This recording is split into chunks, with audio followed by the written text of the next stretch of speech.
Stand and deliver!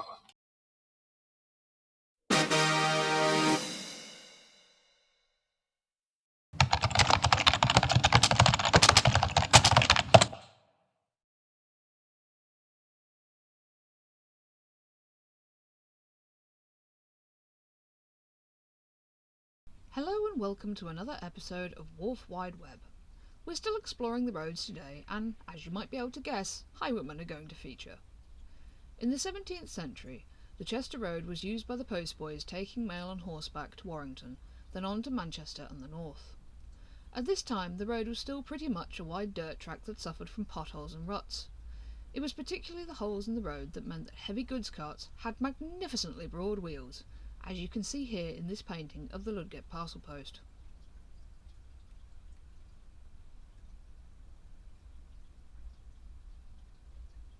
Stagecoaches and carriages were fairly cumbersome too in the early days.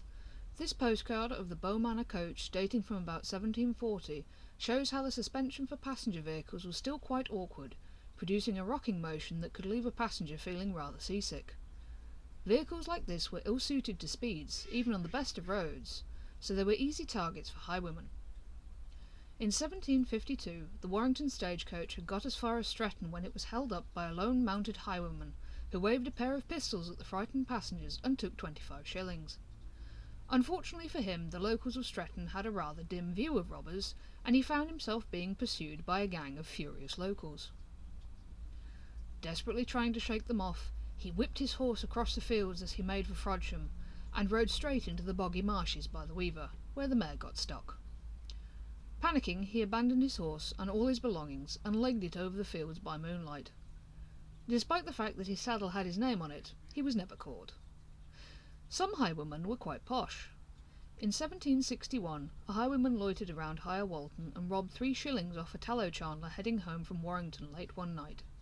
The chandler was not having this and hid around the corner, watching as the highwayman then held up a farmer for the far more successful sum of 50 shillings, and then the chandler tracked the robber down the Chester Road into Frodsham and to the Bear's Paw Inn. He waited for a few minutes before knocking on the door and explaining to the somewhat sleep-deprived landlord what had transpired, and they both went upstairs and burst in on the thief, who had just climbed into bed. The highwayman was a very young man, and it later transpired he was the son of some Cheshire gentry who, it would appear by the fact the case was mysteriously dropped, paid handsomely to make it go away. But for all that they appear as romantic figures, there's no escaping that highwaymen were criminals, and sometimes even murderers. Back then there was nothing like internet banking, so money was sent by post. This meant that every mailbag had a good chance of having a fair few envelopes full of cash, and this made the postboys prime targets, and by the 1790s the Warrington routes were considered some of the most dangerous roads in the country for the lone postman.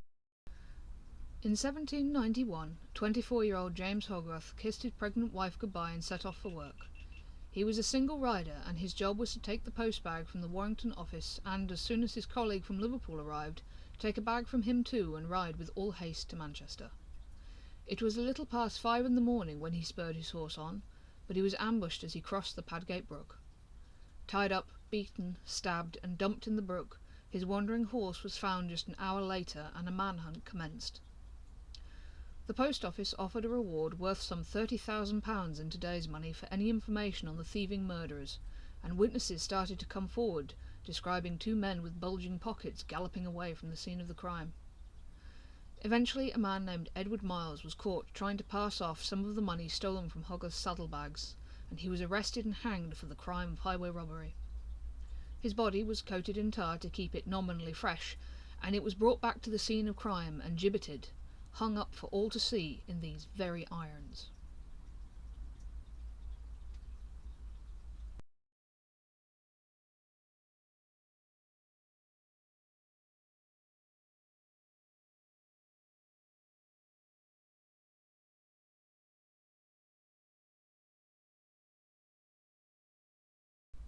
The development of the mail coach made it more difficult to steal from the posts, but these needed good roads to run effectively, and that meant an overhaul in the road quality was needed.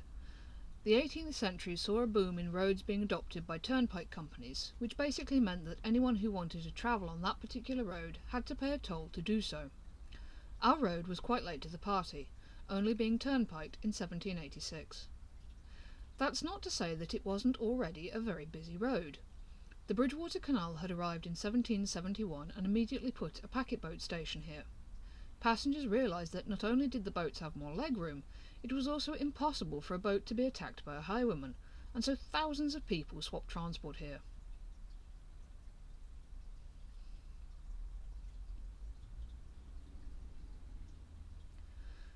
The lord of the manor at this time was Thomas Brock, and, enterprising man that he was, as soon as he bought Preston Brook, he built a roadside inn right next to the road and just 100 yards from the canal. It quickly trounced the pre-existing Royal Oak, which was up a steep hill, and even became a changeover for horses pulling the mail coach itself. There were many stagecoaches operating in the area, and they were all named, some more imaginatively than others. Today there are only a few survivors left in the country, but they still sometimes come out and relive good days gone by. That's all for this episode. Join us again, and we'll be looking at the construction of the canal.